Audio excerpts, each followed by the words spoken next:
ഈ കുട്ടിയുടെ സംസാരം ഒന്ന് കേട്ടു നോക്കിയേ. ഞാനെന്തായാലും ചെയ്യാത്ത തെറ്റിൻ്റെ പേരിൽ കുറേ എൻ്റെ ഫ്രണ്ടിൻ്റെ ഉമ്മാൻ്റെ ഗോൾഡ് മിസ്സായിന്. അത് ഞാനെടുത്തു എന്നാണ് പറയുന്നത്.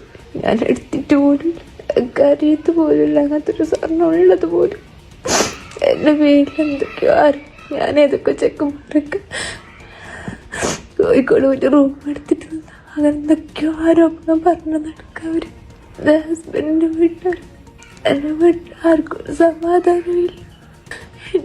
എൻ്റെ മക്കളുടെ മരണത്തിന് ഉത്തരവാദി എൻ്റെ ഫ്രണ്ടും അഫ്രീദിൻ്റെ ഉമ്മ അപ്പ അവർ വീട്ടുകാരെടുക്കുക. എന്നെ നാണം കെടുത്തി അവരെന്തൊക്കെയോ ഒരാവശ്യം പറഞ്ഞിട്ട് പോയി. റിട്ടേൺ കംപ്ലൈൻറ്റ് എടുക്കാമെന്ന് വിചാരിച്ചാൽ അതൊർ പോലീസ് സ്റ്റേഷനിലത്തെ ആൾക്കാർ അതിന് സമ്മതിക്കണമില്ല. എൻ്റെ മരണത്തിന് ഉത്തരവാദി ഇവരൊക്കെയാണ്. എൻ്റെ ഹസ്ബൻഡും ഉണ്ട് അതിന് പങ്കാളിയായിട്ട്. ഹസ്ബൻഡിൻ്റെ ഉമ്മ മരിച്ചിട്ടാണെങ്കിൽ സത്യം തെളിഞ്ഞിട്ടുണ്ടെങ്കിൽ. ഈ കുട്ടിയുടെ വിഷയം ഒന്ന് കേട്ടു നോക്കിയാൽ നിങ്ങൾ, ഇത് വലിയൊരു പ്രശ്നമാണ്. കാരണം വീഴ്ചയാണ്, പോലീസിൻ്റെ അടുത്തുള്ള ഒരു വീഴ്ച തന്നെ എന്ന് പറയേണ്ടി വരും. പോലീസ് ഈ വിഷയത്തിൽ ഏകപക്ഷീയമായ നിലപാടാണ് സ്വീകരിച്ചതെന്ന് നമുക്ക് മനസ്സിലാക്കാൻ സാധിക്കുന്നുണ്ട്.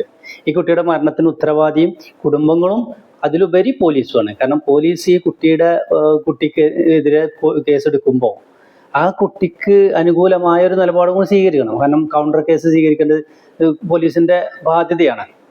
അത് സ്വീകരിക്കാൻ ഇവർ തയ്യാറാവുന്നില്ല എന്നാണ് ആ കുട്ടി പറയുന്നത്. അപ്പോൾ പോലീസിന് എന്താണ് പണി? പോലീസിന് വെറുതെ മുണങ്ങി ജീപ്പും കൊണ്ട് നടക്കുന്ന പണിയല്ലല്ലോ. ഈ ജനങ്ങളുടെ സുരക്ഷ നോക്കേണ്ടവരാണ് പോലീസ്. മാസം മാസം സർക്കാർ കൊടുക്കുന്ന ശമ്പളം പറ്റി എന്തെങ്കിലും മാക്കാക്കൂത്ത് കാട്ടി നടക്കാനല്ലല്ലോ.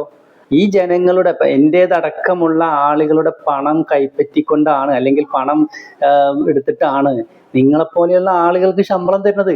അല്ലാതെ നിങ്ങളൊന്ന് തറവാട്ടം നിർത്തിട്ടല്ല. അത് നിങ്ങൾ ആദ്യം മനസ്സിലാക്കുക. എനിക്ക് പോലീസുകാരുടെ വിഷയത്തിൽ പറയാനുള്ളത്, കാരണം കുടുംബങ്ങളിൽ ഇത്തരം വിഷയങ്ങൾ സ്വാഭാവികമായിട്ടും ഇഷ്ടമില്ലാത്ത ആളുകളെ കാണുമ്പോൾ അങ്ങോട്ടും ഇങ്ങോട്ടും പ്രശ്നങ്ങളൊക്കെ ഉണ്ടാവും. അപ്പോൾ അതിൻ്റെ പേരിൽ ഇത്തരം വിഷയങ്ങളൊക്കെ കുടുംബത്തിൽ നമ്മൾ കാണുന്നുണ്ട്. അപ്പോൾ അതുകൊണ്ട് ഈ വിഷയത്തിൽ ഏകപക്ഷീയ നിലപാടല്ല സ്വീകരിക്കേണ്ടത്, സത്യത്തിൻ്റെ കൂടെ നിൽക്കേണ്ടത്. അതിന് വ്യക്തമായ തെളിവും സാഹചര്യങ്ങളും ഒക്കെ ഉണ്ടാകുമ്പോൾ അതിനനുസരിച്ച് നിൽക്കുക എന്നുള്ളതാണ് പോലീസിൻ്റെ ഉത്തരവാദിത്വം. അപ്പോൾ ഈ ഒരു കുട്ടി മരണപ്പെട്ടതിൻ്റെ പൂർണ്ണ ഉത്തരവാദി പോലീസ് തന്നെയാണ്. പിന്നെ രണ്ടാമത് കുടുംബങ്ങളാണ്.